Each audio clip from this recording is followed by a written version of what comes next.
As COVID-19 cases in the remote Pacific climb, it turns out that even natural isolation is no match against this pandemic. The novel coronavirus has been confirmed in Papua New Guinea, Fiji as well as in the French territories of French Polynesia and New Caledonia.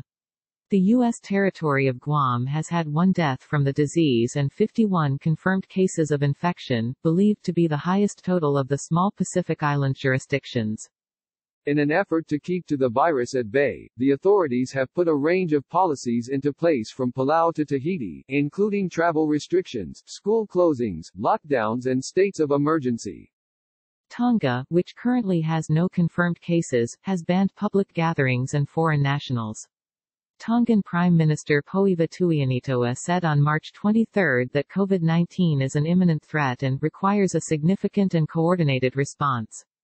These countries are trying to turn what are typically their weaknesses, isolation and remoteness, into strengths, says Jonathan Pryke, director of the Pacific Islands program at the Lowy Institute, an Australia-based think tank.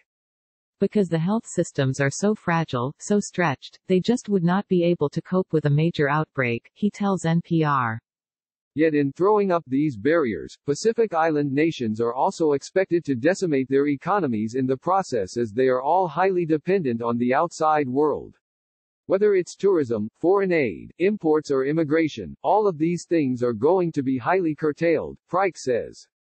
Tourism brings billions of dollars into the region and is the chief driver of job creation.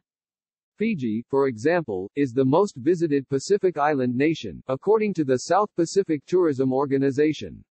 Last year, tourism made up nearly half of Fiji gross domestic product, with an all-time high of nearly 900,000 tourists. But most of the visitors come from Australia, New Zealand, the United States and Europe, all places now dealing with the new coronavirus pandemic. The Pacific Islands have a combined population of about 2.3 million, according to the World Bank. They don't have the economic firepower to stimulate the economy, Pryke says, so they're going to need support to just hold these countries together. Which means letting the outside world in, eventually. But Pryke also holds some optimism for the region. Most of the people of the Pacific are not dependent on the government, Pryke says. They are resilient.